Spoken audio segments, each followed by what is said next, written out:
Vamos a seguir escuchando a Lagarde. Identify two distinct phases. The first phase was led by firms, which reacted to steeply rising input cost by defending their margins and passing on the cost increases to consumers. The intensity of this reaction was unusual. During previous terms of trade shocks in the euro area, firms have tended to absorb rising costs in profit margin as slower growth made consumers less willing to tolerate price hikes. But the special conditions that we experienced last year turned this regularity on its head. The sheer scale of input cost growth made it harder for consumers to judge whether price hikes were caused by higher costs or higher profits, fueling a faster and stronger pass-through.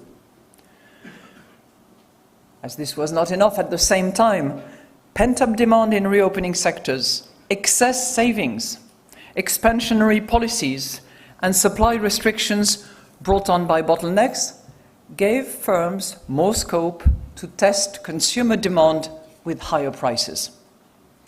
For this reason, unit profits contributed around 2/3 to domestic inflation in 22, whereas in the previous 20 years, the average contribution had been around 1/3.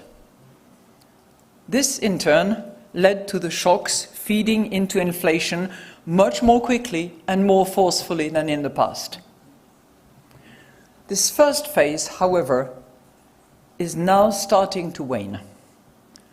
Largely thanks to lower energy prices, year-on-year producer price inflation has already dropped by 42 percentage points from its peak last summer. And while it is taking time to feed through to prices more generally, it is partly being reflected in a broad-based decline in headline inflation and a leveling off in some measures of underlying inflation, especially exclusion-based measures and those that capture the persistent effects of energy on economy-wide prices. At the same time, high inflation has eaten into domestic demand, which contracted by 2% over the last 2 quarters, and the consumption impulse created by excess saving is fading. The early effects of our policy tightening are also becoming visible, especially in sectors like manufacturing and construction that are more sensitive to interest rate changes. So faced with this combination, falling input cost and dwindling demand, we saw unit profit growth slow markedly in most sectors in the first quarter of this year. But the second phase of the inflation process is now starting to become stronger. Workers, who are also consumers, have so far lost out from the inflation shock, seeing large real wage decline, which is triggering a sustained wage catch-up process as they try to recover their losses. This is pushing up other measures of underlying inflation that capture more domestic price pressures, particularly measures of wage-sensitive inflation and domestic inflation. And since wage bargaining in many European countries is multi-annual and inertial, this process will naturally play out over several years. In our latest projections, we expect wages to grow by a further 14%, 1-4, between now and the end of 25, in real terms. While this catch-up has long been factored into our inflation outlook, the effect on inflation from rising wages has recently been amplified by lower productivity growth than we had previously projected, which is leading to higher unit labor cost. Alongside past upward surprises, this is a key reason why we recently revised up our projections for core inflation, even though our expectation for wages remained broadly the same. Two features of the current business cycle are contributing to this dynamic, and both could linger too. The first is the resilience of employment relative to GDP growth. Some call it the mystery. Not all. Typically, most of us would have expected slowing economic growth over the last year to have somewhat reduced employment growth. But for the last 3 quarters in particular, the labor market has been performing better than an Okun laws-based regularity. Christine Lagarde, presidenta del Banco Central Europeo, alertando de que todavía tenemos una segunda fase de la inflación que está empezando a comenzar.